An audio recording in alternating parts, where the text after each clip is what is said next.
ಸ್ನೇಹಿತರೆ ಎಲ್ಲರಿಗೂ ನಮಸ್ಕಾರ. ಸ್ನೇಹಿತರೆ ಇವತ್ತಿನ ವಿಡಿಯೋದಲ್ಲಿ ನಾವು ಪೈಪಿಂಗ್ ಮಾಡೋದು ಯಾವ ರೀತಿ ಅಂತ ನೋಡೋಣ. ನನಗೆ ತುಂಬಾ ಜನ ಕಮೆಂಟ್ಸ್ ಮಾಡ್ತಿದ್ದಾರೆ, ನೋಡಿ ಈ ತರ ಪೈಪಿಂಗ್ ಅನ್ನ ಯಾರಿಗೂ ಮಾಡಕ್ಕೆ ತುಂಬಾ ಪ್ರಾಬ್ಲಮ್ ಆಗುತ್ತೆ. ಅವ್ರಿಗೋಸ್ಕರ ಈ ವಿಡಿಯೋದಲ್ಲಿ ಯಾವ ರೀತಿ ನೀವು ಪರ್ಫೆಕ್ಟ್ ಆಗಿ ಪೈಪಿಂಗ್ ಅನ್ನ ಮಾಡ್ಬೇಕು ಅನ್ನೋದನ್ನ ತಿಳಿಸ್ಕೊಡ್ತೀನಿ. ನೋಡಿ ಕಾರ್ನರ್ ಸೈಡ್ ಅಲ್ಲಿ ಕೂಡ ನಮಗೆ ಎದ್ದಿಲ್ಲ ಈ ಕಡೆ ನೋಡಿ ಅಷ್ಟು ಪರ್ಫೆಕ್ಟ್ ಆಗಿ ಬಂದಿದೆ. ನಾನು ಐರನ್ ಕೂಡ ಮಾಡಿಲ್ಲ, ಡೈರೆಕ್ಟ್ ನಿಮಗೆ ಸ್ಟಿಚ್ ಮಾಡಿ ತೋರಿಸ್ತಾ ಇದ್ದೀನಿ. ನೋಡಿ ಇದನ್ನ ಯಾವ ರೀತಿ ನೀವು ಸ್ಟಿಚ್ ಮಾಡ್ಕೋಬೇಕು ಅನ್ನೋದು ತೋರಿಸ್ತೀನಿ. ನೋಡಿ ಪರ್ಫೆಕ್ಟ್ ಆಗಿ ಬಂದಿದೆ. 99% ಇದು ಪರ್ಫೆಕ್ಟ್ ಆಗಿ ಬಂದಿದೆ. ಈ ರೀತಿ ಬರುತ್ತೆ. 90% ಕೂಡ ನೀವು ಪರ್ಫೆಕ್ಟ್ ಆಗಿ ಮಾಡಬಹುದು ಈ ರೀತಿ ಮೆಥಡ್ ಅನ್ನ ನೀವು ಫಾಲೋ ಮಾಡಿದ್ರೆ. ಬನ್ನಿ ಸ್ನೇಹಿತರೆ ವಿಡಿಯೋನ ಸ್ಟಾರ್ಟ್ ಮಾಡೋಣ. ನೋಡಿ ನಾವು ಪೈಪಿಂಗ್ ಮಾತ್ರ ತಿಳಿಸ್ಕೊಡ್ತಾ ಇದ್ದೀನಿ ನಿಮಗೆ. ನೋಡಿ ಫ್ರಂಟ್ ಬ್ಯಾಕ್ ಎರಡು ನಾನು ರೆಡಿ ಮಾಡ್ಕೊಂಡು ಸೇರ್ಸ್ಕೊಂಡು ಇಟ್ಕೊಂಡಿದ್ದೀನಿ. ನೋಡಿ ಯಾವ ರೀತಿ ನಾನು ಸೇರ್ಸ್ಕೊಂಡು ಇಟ್ಕೊಂಡಿದ್ದೀನಿ ಅಂತ ಹೇಳಿ ನಿಮಗೆ ಗೊತ್ತಾಗುತ್ತೆ. ಇದಕ್ಕೆ ನಾವು ಪೈಪಿಂಗ್ ಮಾಡೋಣ ಇವಾಗ. ನೋಡಿ ಇದು ಸಿಂಗಲ್ ಬ್ಲೌಸ್ ಆಗಿರೋದ್ರಿಂದ ಬಟ್ಟೆ ತುಂಬಾ ಕಡಿಮೆ ಇತ್ತು. ಹಾಗಾಗಿ ನೋಡಿ ಇಷ್ಟು ಪೀಸ್ ಬಟ್ಟೆ ಉಳಿದಿದೆ ನನಗೆ. ಒಂದು ಟ್ರಯಾಂಗಲ್ ಉಳಿದಿದೆ, ಒಂದು ಸರ್ಕಲ್, ಒಂದು ಚೌಕ್ ಬಟ್ಟೆ ಉಳಿದಿದೆ. ಇದರಲ್ಲಿ ನಾನು ಇವತ್ತು ಪೈಪಿಂಗ್ ಯಾವ ರೀತಿ ಮಾಡೋಂತ ನೋಡೋಣ. ಮೊದಲಿಗೆ ನೋಡಿ ಸ್ಟ್ರೈಟ್ ಬಟ್ಟೆ ಯಾವುದೇ ಕಾರಣಕ್ಕೂ ನಾವು ಕಟ್ ಮಾಡ್ಕೋಬಾರ್ದು. ನೋಡಿ ಈ ತರ ಸ್ಟ್ರೈಟ್ ಜಗ್ಗಿದಾಗ ಸ್ಟ್ರೈಟ್ ಆಗಬಾರ್ದು. ನೋಡಿ ಈ ತರ ಕ್ರಾಸ್ ಬಟ್ಟೆ ನಾವು ಕಟ್ ಮಾಡ್ಕೋಬೇಕು. ನೋಡಿ ಈ ತರ ಜಗ್ಗಿದಾಗ ಈ ತರ ಕ್ರಾಸ್ ಆಗ್ಬೇಕು ಬಟ್ಟೆ. ನೋಡಿ ನಾನು ಅದೇ ಕ್ರಾಸ್ ಅಲ್ಲೇ ಕಟ್ ಮಾಡ್ತಾ ಇದ್ದೀನಿ. ಈ ಪೀಸ್ ಅನ್ನ ಕಟ್ ಮಾಡ್ಬೇಕಾದ್ರೂ ಅಷ್ಟೇ ಒಂದೇ ಲೆವೆಲ್ ಅಲ್ಲಿ ಕಟ್ ಮಾಡ್ಕೊಳ್ಳಿ. ಸುಮಾರು 1 ಇಂಚ್ ಅಗಲ ಮಾತ್ರ ಇರಬೇಕು. ಜಾಸ್ತಿ ಆದ್ರೂ ಕೂಡ ಅದು ಈ ರೌಂಡ್ ಶೇಪ್ ಬರುತ್ತಲ್ಲ ಅಲ್ಲಿ ತಿರುಗುತ್ತೆ ಅದು. ಹಾಗಾಗಿ ನೋಡಿ ಕಂಪಲ್ಸರಿ ನೀವು ಒಂದೇ ಸೈಜ್ ಅಲ್ಲಿ ಕಟ್ ಮಾಡ್ಕೋಬೇಕು. ಅದು 1 ಇಂಚಿಗಿಂತ ಜಾಸ್ತಿ ಇರಬಾರ್ದು. ಪೈಪಿಂಗ್ ಸೈಜ್ ಎಷ್ಟು ಚಿಕ್ಕ ಬೇಕೋ ಅಷ್ಟು ನಿಮಗೆ ಚಿಕ್ಕದಾಗಿ ಮಾಡ್ಬೇಕಂದ್ರೆ 1 ಇಂಚ್ ಸಾಕು. ನೋಡಿ ನಾವು ಬ್ಲೌಸಿಗೆ ಎಷ್ಟು ಬೇಕೋ ಅಷ್ಟನ್ನು ನಾವು ರೆಡಿ ಮಾಡ್ಕೊಳ್ಳೋಣ. ಯಾಕಂದ್ರೆ ಸಾಲ್ಟೇಜ್ ಆದ್ರೆ ಮತ್ತೆ ನಾವು ಜಾಯಿಂಟ್ ಮಾಡ್ಕೊಳ್ಳಿಕ್ಕೆ ಜಾಯಿಂಟ್ ಮಾಡಿದ್ರೆ ಅದು ನೀಟಾಗಿ ಆಗಲ್ಲ. ಹಾಗಾಗಿ ಮೊದಲಿಗೆ ನಾವು ಜಾಸ್ತಿನೇ ಕಟ್ ಮಾಡ್ಕೋಬೇಕು. ನೋಡಿ ಇದು ತುಂಬಾ ಚಿಕ್ಕ ಚಿಕ್ಕ ಪೀಸ್ಗಳು ಉಳಿದಿದೆ. ನಿಮ್ಗೆ ಜಾಸ್ತಿ ಪೀಸ್ ಇದ್ರೆ, ದೊಡ್ಡದು ಪೀಸ್ ಇದ್ರೆ ನೀವು ಖಂಡಿತ ದೊಡ್ಡದನ್ನ ನೀವು ಕಟ್ ಮಾಡ್ಕೋಬಹುದು. ನೋಡಿ ನಾನು ಇವಾಗ ಇದನ್ನ ಈ ತರ ಕ್ರಾಸ್ ಅಲ್ಲಿ ಸೇರಿಸ್ತಾ ಇದ್ದೀನಿ. ನೋಡಿ ಕಂಪಲ್ಸರಿ ಈ ಎಡ್ಜ್ ಇಂದ ಈ ಎಡ್ಜ್ಗೆ ಸ್ಟಿಚ್ ಬಿಡ್ಕೋಬೇಕು. ನೋಡಿ ಕಂಪಲ್ಸರಿ ಇದನ್ನ ಈ ತರ ಟರ್ನ್ ಮಾಡಿ ಈ ತರ ಜಿಗ್ಜಾಗ್ ಟೈಪ್ ಅಲ್ಲಿ ನಾವು ಈ ಪೀಸ್ ಅನ್ನ ಅಟ್ಯಾಚ್ ಮಾಡ್ಕೋಬೇಕು.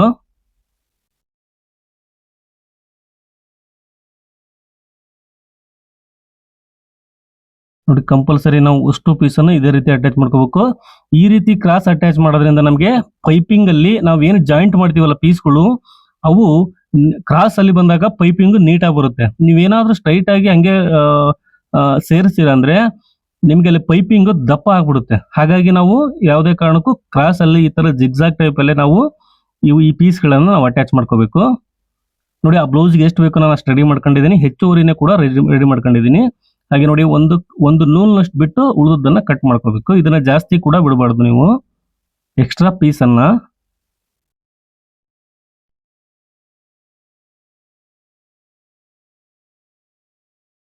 ನೋಡಿ ಇವಾಗ ನಾನು ಕಟ್ ಮಾಡ್ಕೊಂಡಿದ್ದೀನಿ. ನೋಡಿ ಯಾವ ರೀತಿ ಸ್ಟ್ರೈಟ್ ಆಗಿ ಕಾಣ್ತಾ ಇದೆ ಅಂತ. ಇದನ್ನ ಇವಾಗ ನಾವು ಒಂದ್ ಸೈಡು 1/4 ಇಂಚಿನಷ್ಟು ಫೋಲ್ಡಿಂಗ್ ಮಾಡ್ಕೊಳ್ಳೋಣ. ಇದರಲ್ಲೂ ಕೂಡ ಅಷ್ಟೇ ನೋಡಿ, ಇದನ್ನು ಕೂಡ ಹೆಚ್ಚು ಕಡಿಮೆ ನೀವು ಫೋಲ್ಡ್ ಮಾಡಬಾರ್ದು. ಅವಾಗ ಹೆಚ್ಚು ಕಡಿಮೆ ಫೋಲ್ಡ್ ಮಾಡಿದ್ರೆ ನಿಮಗೆ ಪೈಪಿಂಗ್ ಕೂಡ ಹೆಚ್ಚು ಕಡಿಮೆ ಬರುತ್ತೆ. ಹಾಗಾಗಿ ಒಂದೇ ಸೈಜ್ ಅಲ್ಲಿ ನಾವು ಫೋಲ್ಡ್ ಮಾಡ್ಕೊಂಡು ಅದ್ರ ಮೇಲೆ ಒಂದು ಸ್ಟಿಚ್ ಅನ್ನ ಬಿಟ್ಕೋಬೇಕು. ನೋಡಿ 1/4 ಇಂಚಿಗಂತೂ ಕಡಿಮೆ, ಒಂದು ನೂಲಿಗಿಂತ ಜಾಸ್ತಿ ಅಷ್ಟನ್ನ ಫೋಲ್ಡ್ ಮಾಡ್ಕೊಳ್ಳಿ.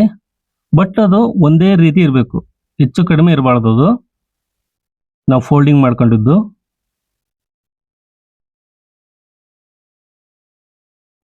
ಇದರಲ್ಲಿ ಪ್ರತಿಯೊಂದು ಸ್ಟೆಪ್ ಕೂಡ ಇಂಪಾರ್ಟೆಂಟ್ ಆಗುತ್ತೆ. ಪೈಪಿಂಗ್ 100% ಬರೋಕ್ಕಾಗಲ್ಲ, ಒಂದು 90% ವರೆಗೂ ನೀವು ತೆಗಿಬಹುದು. ನೋಡಿ ಈ ರೀತಿ ನಾವು ರೆಡಿ ಮಾಡ್ಕೊಂಡಿದ್ದೀವಿ ಇದನ್ನ.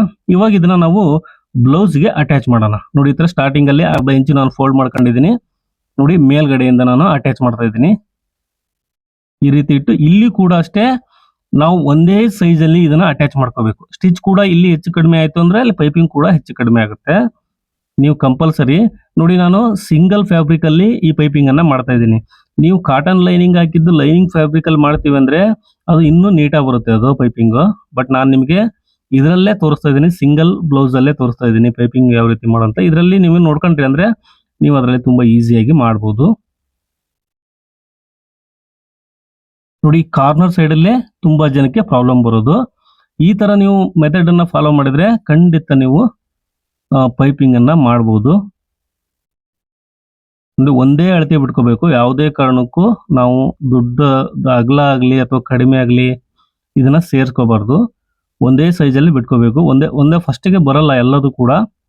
ಸ್ವಲ್ಪ ಡಿಫ್ರೆನ್ಸ್ ಆಗುತ್ತೆ. ಆ ಪೈಪಿಂಗ್ ಕೂಡ ಡಿಫ್ರೆನ್ಸ್ ಆಗುತ್ತೆ. ಅಷ್ಟೇ ಡಿಫ್ರೆನ್ಸ್ ಇರೋದು. ನೋಡಿ ಇವಾಗ ನಾನು ಸೇರಿಸ್ಕೊಂಡಿದ್ದೀನಿ. ಇದನ್ನ ನೀವು ಹೊಸಬರಾಗಿದ್ರೆ ಬೇಕಾದ್ರೆ ಈ ತರ ಐರನ್ ಮಾಡ್ಕೋಬಹುದು ನೋಡಿ, ಫೋಲ್ಡ್ ಮಾಡಿ. ನಾನು ಇದನ್ನ ಹಂಗೆ ಡೈರೆಕ್ಟ್ ಆಗಿ ಗೀರ್ಕೊಂತ ಇದ್ದೀನಿ ಈ ರೀತಿ. ನಮ್ಗೆ ಈ ರೀತಿ ಮಾಡೋದ್ರಿಂದ ಪೈಪಿಂಗ್ ನೀಟಾಗಿ ತಿರುಗುತ್ತೆ ನೋಡಿ. ಕಂಪಲ್ಸರಿ ಈ ಸ್ಟೆಪ್ ನೀವು ಫಾಲೋ ಮಾಡಲೇಬೇಕು. ನೋಡಿ ಈ ತರ ಗೀರ್ಕೋಬೇಕು ನೀವು.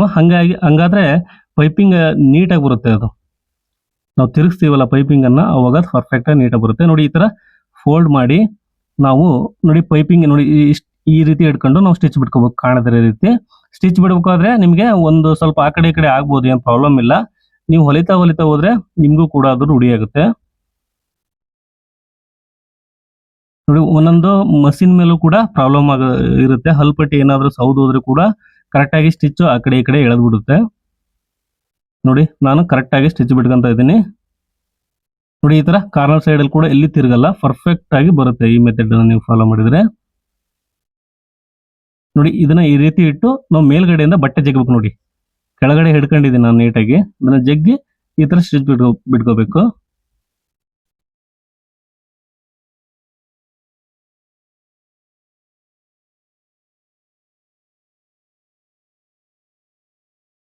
ನೋಡಿ ನಾವು ಯಾಕಂದ್ರೆ ಅಲ್ಲಿ ದಪ್ಪ ಇರೋದನ್ನ ಪೈಪಿಂಗು ಅಲ್ಲಿ ಹಿಡಿಯುತ್ತೆ ಸೂಜಿ. ನೀವು ಒಂಚೂರು ಬ್ಯಾಕ್ ಸೈಡ್ ಕೈ ಹಾಕಿ ಎಳಿಬೇಕು ಬಟ್ಟೆನ. ಸ್ವಲ್ಪ ಲೈಟ್ ಆಗಿ ಎಳಿಬೇಕು, ಜಾಸ್ತಿ ಎಳೆದ್ರು ಕೂಡ ಪ್ರಾಬ್ಲಮ್ ಆಗುತ್ತೆ.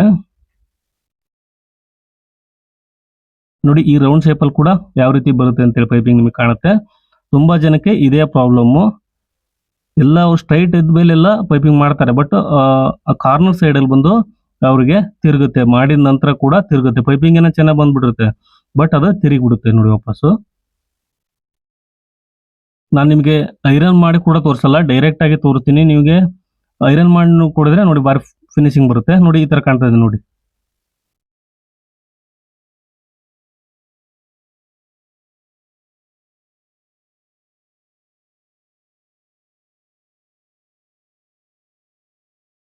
ಒಂದು 10-15 ಬ್ಲೌಸ್ ಇದೇ ರೀತಿ ನೀವು ಕಂಪ್ಲೀಟ್ ಆಗಿ ಸ್ಟಿಚ್ ಮಾಡಿ. ಒಂದೊಂದು ಫ್ಯಾಬ್ರಿಕ್ ಡಿಫರೆನ್ಸ್ ಇರುತ್ತೆ. ಅದರಲ್ಲಿ ಒಂದು 70% ಕರೆಕ್ಟ್ ಆಗ್ಬೋದು, ಇಲ್ಲ 80% ಕರೆಕ್ಟ್ ಆಗ್ಬೋದು. ಒಂದೊಂದು ಬ್ಲೌಸ್ ಅಲ್ಲಿ 99% ಕೂಡ ಕರೆಕ್ಟ್ ಆಗಿ ಬರುತ್ತೆ.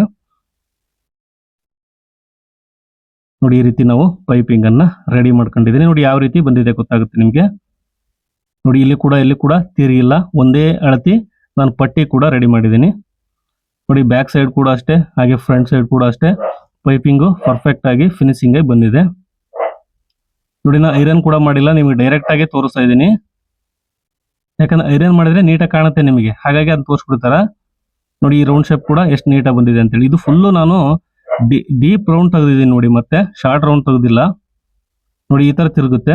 ನೋಡಿ ಇಲ್ಲಿ ಕೂಡ ಎಲ್ಲಿ ತಿರುಗಿಲ್ಲ. ನಾನು ಫೋಲ್ಡ್ ಮಾಡಿದ್ರೆ ಕೂಡ ಅದು ವಾಪಸ್ ಬರುತ್ತೆ ಅದೇ ರೀತಿ. ಈ ರೀತಿ ನೀವು ಪೈಪಿಂಗ್ ಅನ್ನ ಟ್ರೈ ಮಾಡಿ, ಖಂಡಿತ ನಿಮ್ಗೂ ಬರುತ್ತೆ. ನೋಡಿ ಇವಾಗ ನಾವು ಇದಕ್ಕೆ ಹುಕ್ಸ್ ಮನಿ ಮಾಡೋಣ. ನೋಡಿ ಇದನ್ನ ಫೋಲ್ಡ್ ಮಾಡ್ಕೊಂಡಿದ್ದೀನಿ ನಾನು ಆಲ್ರೆಡಿ. ಸೆಂಟ್ರಲ್ಲಿ ಒಂದು ಸ್ಟಿಚ್ ಬಿಟ್ಕೊಂಡು ರೆಡಿ ಮಾಡ್ಕೊಂಡಿದ್ದೀನಿ. ಇದಕ್ಕೆ ನಾವು ಮಷೀನ್ ಅಲ್ಲೇ ಹುಕ್ಸ್ ಮನಿ ಮಾಡೋಣ. ಯಾಕಂದ್ರೆ ಇದು ಸಿಂಗಲ್ ಸಾದಾ ಬ್ಲೌಸ್ ಆಗಿರೋದ್ರಿಂದ ಇದರಲ್ಲೇ ಹುಕ್ಸ್ ಮನಿ ಮಾಡ್ತೀನಿ ನಾನು. ನೋಡಿ ಸೆಂಟರ್ಗೆ ಒಂದು ಮಾರ್ಕ್ ಮಾಡ್ಕೊಂತೀನಿ ಫೋಲ್ಡ್ ಮಾಡಿ.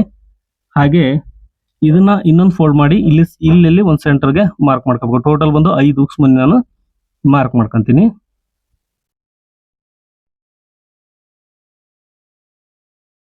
ನೋಡಿ ಇಲ್ಲಿ ಕೂಡ ಅಷ್ಟೇ, ಟೋಟಲ್ ಬಂದು ನಮಗೆ 5 ಹುಕ್ಸ್ ಮನಿ ಬರ್ಬೇಕು ಇದಕ್ಕೆ.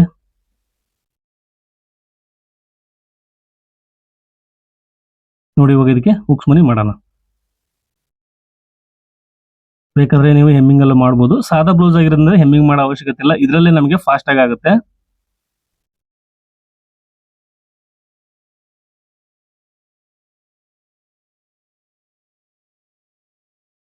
ನೋಡಿ ಇಲ್ಲಿ ಕೂಡ ಅಷ್ಟೇ, ಈ ತರ ನಾವು ಬಿ ಸೇಪ್ ಅಲ್ಲಿ ಅದನ್ನ ಅಲ್ಲಿ ರಫ್ ಮಾಡಬೇಕು ಎರಡು ಕಡೆಗೂ. ಯಾಕಂದ್ರೆ ಜಾಸ್ತಿ ಫೋರ್ಸ್ ಇರುತ್ತೆ ಆ ಜಾಗದಲ್ಲಿ. ಹುಕ್ಸ್ ಏನಾದ್ರು ಕಿತ್ಕೊಂಡು ಹೋಗೋ ಚಾನ್ಸ್ ಇರುತ್ತೆ, ಹುಕ್ಸ್ ಮನಿ ಕಿತ್ಕೊಂಡು ಹೋಗೋ ಚಾನ್ಸ್ ಇರುತ್ತೆ. ಹಾಗಾಗಿ ಈ ಪಟ್ಟಿಗೆ ಕೂಡ ನಾನು ಅಂಚ್ ಪೀಸ್ ಅನ್ನ ಬಳಸಿ. ಅಂಚ್ ಪೀಸ್ ಇಲ್ಲ ಅಂದ್ರೆ ನೀವು ಡಬಲ್ ಬಟ್ಟೆನ ಫೋಲ್ಡ್ ಮಾಡ್ಕೋಬೇಕು. ಇದಕ್ಕೆ 2 ಬಟ್ಟೆ ಹಾಕ್ಬೇಕು. ನಾ ಹಿಂದಿನ ವಿಡಿಯೋದಲ್ಲಿ ಒಂದು ತೋರಿಸಿದ್ದೀನಿ ನಾನು ನಿಮಗೆ ಯಾವ ರೀತಿ ಫ್ರಂಟ್ ಪಾರ್ಟ್ ರೆಡಿ ಮಾಡ್ಬೇಕಂತ. ಅದ್ರಲ್ಲಿ ತೋರಿಸಿದ್ದೀನಿ ಹುಕ್ಸ್ ಪಟ್ಟಿಯನ್ನ ಯಾವ ರೀತಿ ರೆಡಿ ಮಾಡ್ಬೇಕಂತ ಹೇಳಿ. ದಯವಿಟ್ಟು ನೋಡಿಲ್ಲ ಅಂದರೆ ಆ ವಿಡಿಯೋ ನೋಡಿ. ಹಾಗೆ ಇದೇ ಥರದ ಹೆಚ್ಚಿನ ವಿಡಿಯೋಗಳಿಗಾಗಿ ದಯವಿಟ್ಟು ನನ್ನ ಚಾನಲ್ನ ಸಬ್ಸ್ಕ್ರೈಬ್ ಮಾಡಿ. ಹಾಗೆ ನಿಮ್ಮ ಫ್ರೆಂಡ್ಸು ಹಾಗೆ ಫ್ಯಾಮಿಲಿ ಯಾರಾದರೂ ಟೈಲರಿಂಗ್ ಕಲಿಯಿದ್ರೆ ಅವ್ರಿಗೂ ಕೂಡ ಅದನ್ನ ಶೇರ್ ಮಾಡಿ ಅಂತ ಹೇಳ್ತಾ, ಐ ಹೋಪ್ ನಿಮಗೆ ಈ ವಿಡಿಯೋ ಇಷ್ಟ ಆಗಿದೆ ಅನ್ಕೊಂಡಿದ್ದೀನಿ. ಇಷ್ಟ ಆದರೆ ಲೈಕ್ ಮಾಡಿ, ಇಷ್ಟ ಆಗದೇ ಇದ್ರೆ ಡಿಸ್ಲೈಕ್ ಮಾಡಿ. ವಿಡಿಯೋ ನೋಡೋದಕ್ಕೆ ಎಲ್ಲರಿಗೂ ಕೂಡ ಧನ್ಯವಾದಗಳು ಸ್ನೇಹಿತರೆ.